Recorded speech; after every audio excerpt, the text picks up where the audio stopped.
Welcome to Gold Derby. I'm senior editor Denton Davidson here with Nadia Stacey, the hair, makeup, and prosthetics designer for Poor Things. Nadia, congratulations on the film. You've been shortlisted for consideration at the upcoming Oscars, and you received a pair of nominations from the Makeup Artist and Hairstylist Guild for both period and special effects makeup. So, how are you taking all that in? It's just amazing. I mean, it's the same kind of thing that on Yorgos's films that it really is honestly such the kind of joy is working on the films in the first place. You get to see them and go, I can't believe my name's on that. So to start getting all this kind of recognition for it as well is amazing. It's always just so exciting. So And you're no stranger to the accolades. You won a BAFTA for The Favorite. You were nominated for an Oscar for Cruella a couple years ago. So you've worked with Emma Stone and Yorgos Lanthimos before, obviously. What do you enjoy most about that collaboration with both of them? yeah, I mean the collaboration with Emma now is what's amazing in terms of her, doing hair and makeup is when you start to have that relationship with someone and become friends, and it's sort of seamless, and there's a lot of trust involved in that. So particularly the kind of characters that I've been able to create with her has been so different across the three films. And that it takes that you need a lot of trust for that. And then pairing up with both of them is just you just don't get the chance to do that really on films. It's the most creative you're ever going to be. You're kind of so pushed, and you never really know what's in his head. You never really know what you're making, and there's never a sort of guideline that where you can go too far. So it's which is actually really daunting, but also incredible. I think I've said it before, it's always like his films are always, when you look back, you realize how amazing it is, but when you're doing it, it's actually really scary because you just don't really know if you're hitting it right or not, because you're usually creating characters that we haven't kind of seen before. So yeah. Well, with a character like Bella, who Emma plays, of course, it's a different look for her than we're used to. She's got this jet black, straight hair, and it grows as the film progresses. Why did you choose that color, and what is the significance of her hair throughout the film? I think there was a painting that was kind of doing the rounds. I don't know where initially it came from, maybe from Yorgos, an Egon Sheila painting of a girl with very dark hair, and that seemed to be this kind of reference point for Bella. So we always knew that she was going to have dark hair. And actually, in truth, she dyed her hair in LA. I was in London, and she phoned and said, it's gone a little bit dark. And then I saw it and was like, actually, it's totally Bella, because Bella needs to look kind of otherworldly. She needs to stand out in the world. She doesn't kind of fit, and so she needs to be noticeable. And within that kind of, I saw what production designers were doing and making this kind of fantastical world for this jet black hair in the middle of that kind of, it's really stark and really noticeable, and Bella is. So and then the hair, because she did this experiment and Max notices that her hair grows at an accelerated rate, I kind of wanted to map it across Bella's journey. So the different countries she goes to, that we see she's growing as a woman, and her hair becomes this kind of mark of, each kind of step of her journey. So I kind of changed the length. It changes for the first time we see it in Lisbon. And then again on the ship, and then in Paris, it's at its longest length. So we kept kind of changing it and kept it down all the time as well, because that's quite a marker in itself of somebody that has no society restraints, because everyone around her, it wouldn't have been proper to have your hair down like that. All the women would have had their hair dressed in these elaborate styles. But Bella doesn't know that. She wouldn't know how to do that. She wouldn't know what's proper. So again, it's kind of a real marker of someone that doesn't fit in the world around her.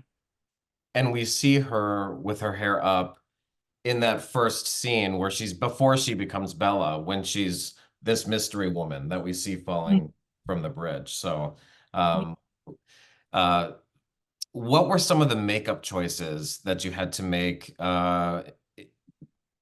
non-prosthetic? We'll get to that next, but in terms of just her look, the eyebrows and those choices that you made.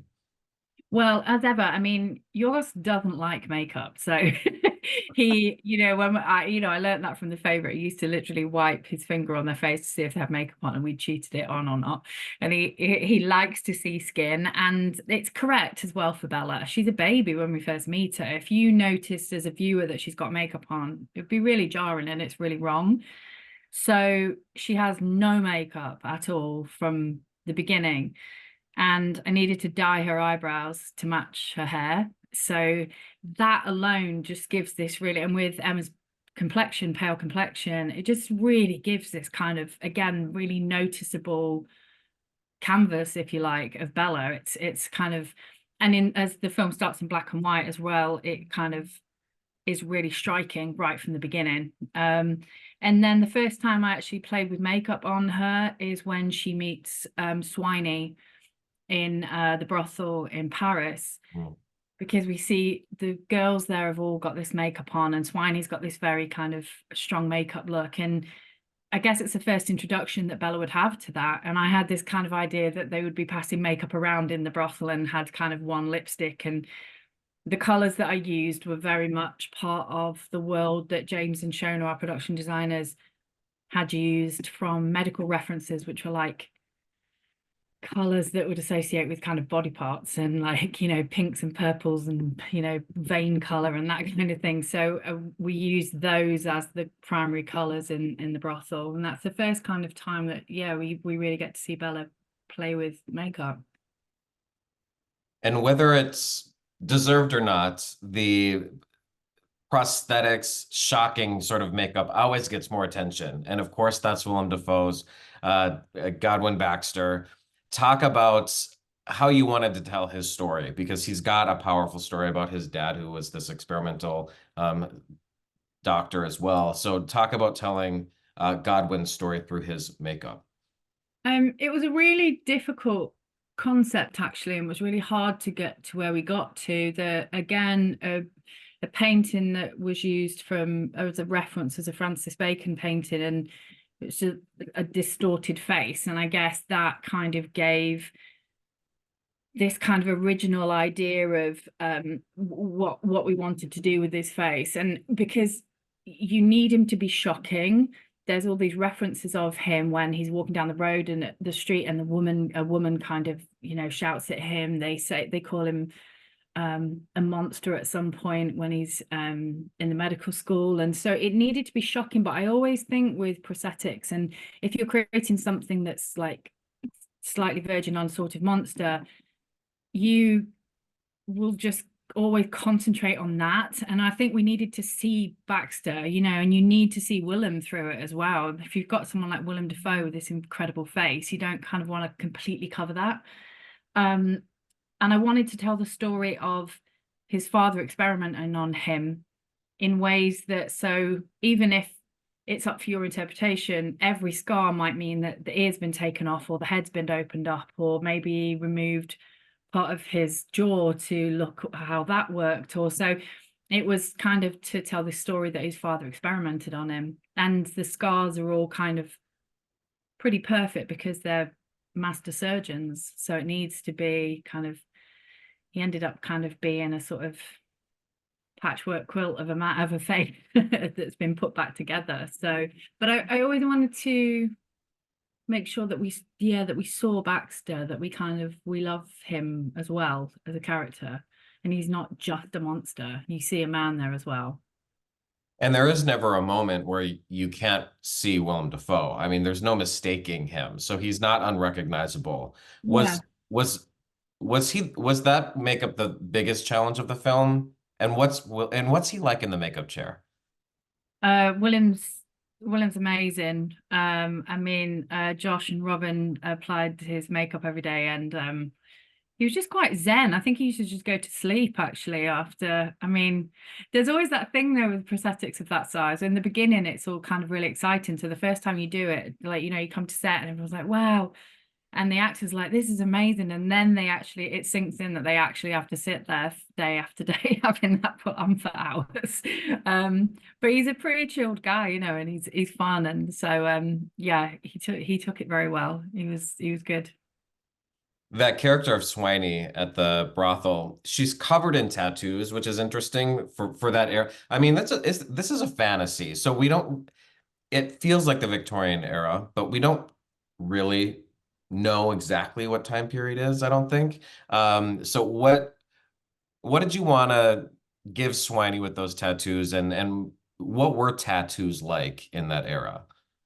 I had a picture that I'd had for years and years that I just of the I think she was Edwardian, this girl, Edwardian girl covered in tattoos, similar from kind of neck down. And I just thought it was fascinating that you saw a character like that in those times, and it's kind of always stuck with me. And I just found it within my research and said to Yorgos, what if Swiney had this under these clothes? Because I'd seen what Holly, our costume designer, was doing with her clothes. And she's very covered up. Even her hair's covered. She's high necked costumes.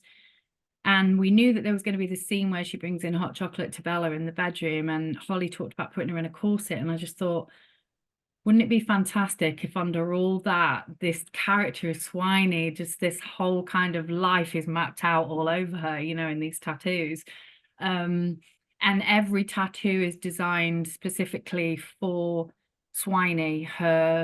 Catherine's got this amazing physicality, so it's for her, it's for how she moves. Like there's a octopus on her, there's monkeys on her, there's snakes, and then there's lots of reference to like French sailors, and I imagined all the different people that had come through that brothel, and you know that she'd met. She's got like I love Renee on her arm and things like that. And yeah, I just love the idea that you know you could almost have a spin-off story of Swiney. Who is she? You know, that to give her this one moment of like this backstory. And how do you decide, or how do you apply, I guess, that sort of tattoo makeup? Is that semi-permanent? Is that something that you have to keep repeating? Well, we were really lucky because it was that one scene. So Okay. what I had to do it once. So and because there was, I think, definitely over 100 tattoos, and like Wow. as I said, all individual as well. So there wasn't like sheets of them. They were all kind of individually placed. Um, and so myself and my assistant Ellen did them. It took us a couple of hours to put them on. And they're essentially like transfers. They're kind of, you know, you just kind of transfer them on, and then, you know, they're pretty easy to take off. So but you can have them, I designed them so that they were very much like faded ink as well, so that they kind of really kind of sink into the skin. So yeah, it's quite a big process to do. So it definitely was one of those things. I'm so glad we got to do it, but actually it's good we only got one scene. And Mark Ruffalo and Rami Youssef, they may seem like less of a stretch in how they look, but they're still very quite distinguished, and they have a specific look about them. Talk about those characters and how you wanted them to look. Yeah, those two, it's less kind of obvious unless you're actually looking for it, but there's definitely a journey with them, particularly with Duncan, Mark Ruffalo's character. We meet him in the beginning and he's perfectly put together, and you can see that through his costume, through his hair, his makeup, his moustache is perfectly combed and his hair is perfectly waved, and you know he's very put together, and the kind of basically what I wanted to do with his look is to unravel him, which is what Bella does. You know, throughout the journey, and he really starts to kind of lose his way and lose his control, and so it shows within his look, within his hair. It starts to become, I think the moment you really start to notice his hair becoming kind of bigger and unraveling is on the ship, you know, when he's kind of drinking and gambling, and then by the time we get to Paris, he's kind of really becoming a mess, and like he's got stubble, and then we go into the asylum and it's changed again. And I just love his end look. He's like a child when he kind of comes out from behind Alfie at the wedding, and his hair's all slicked over, and um yeah, I loved his character. It's much more subtle in terms of hair and makeup, but there's a real journey with that. And kind of the same with Rami again, with Max's character. I knew that his costume was going to be sort of kind of poorer and more disheveled. He's a student at the beginning, and so he's kind of less put together. And as we go along and as we get to the end, when he's, you know, obviously with Bella, and his costume becomes more put together, kind of, and he's, I guess, becoming a man really by the end of it. So yeah, they're much more subtle, but definite journeys with both of them. Yeah, one of my favorite things about the movie is watching Mark Ruffalo unravel into a complete hot mess. That was just When he's sat on the bench in Paris, I just love it. And he realizes she's got the money in the coat, and he's like, well, I won't say it on this interview, but yeah, there's some choice words to her that it's amazing. Well, you earned your first Oscar nomination, as I mentioned, for Cruella. What was that like to receive that recognition for the first time and attend the Oscars for the first time? What's the memory you have of that, or what's the wildest thing that you can remember about that experience? Well, I was super lucky that I got to go to the Oscars with The Favourite, but not nominated. So Okay. Andy Powell, the costume designer, was nominated twice that year. So she got 4 tickets and gave me and my partner 2 tickets to go so that I could go with the whole gang for the Favourite. So I got to do a sort of trial run with no nerves and because it wasn't about me at all. That was really, really helpful to know what that process is, but still it doesn't kind of take away the excitement when you get, when you sat. I was on a job, so I was with all my team that did Cruella, and we just sat watching the nominations come through, and it's just this video of us screaming as it comes through. It's a real, it's an amazing moment. It's funny, I just arrived in LA tonight, and you still have that thing where you go, oh, I remember when I was at college, and now you're thinking that you're coming to LA, like to Hollywood with it, and potentially going to the Oscars. It's still really, really exciting. Yeah, it's amazing. And what inspired you to go into this field? Were you always fascinated with film, or did you start off in beauty? Because there's a big difference between having a Mm. salon and working and on Bella Baxter and Yeah, no, absolutely the most unlikely hair and makeup artist. I hardly wear makeup myself. In fact, it's one of those things when people go, "What do you do?" and I tell them, and they're like, "Oh," I never looked on up. No, I wanted to do something kind of arts based. I didn't really know what I wanted to do, and then I found out about this course that did media makeup. I'd watched things like Thriller and gone, oh, that must actually be a job to do though, to do kind of create creatures and characters, and then got on the course and realized, oh, this is a way to merge my artistic background with my love of film. And I'm a big film fan. I watch a lot of films, and I see us as hair and makeup as part of, we're filmmakers and part of the storytelling process, not just kind of, I don't really have any interest in doing sort of pretty, nice makeups. A lot of my friends will say, oh, if I've got actress friends, oh, do you do their makeup? I'm like, no interest in doing that at all. I only want to do it if they want me to do some sort of character thing. But yeah, so it was I kind of fell into it, and then it just suddenly was like, oh yeah, this is what I want to do. So Michael Jackson, in some strange way, is almost responsible for this. Michael Jackson is potentially why I get to go to the Oscars. Yeah. I never Well, say those words. well, fingers crossed. And we hope you get to go back this year. It was such a fantastic film. I really enjoyed it. And best of luck at the upcoming Guild Awards. And we'll have our fingers crossed for you at those Oscar nominations. Oh, thank you so much. Really appreciate it.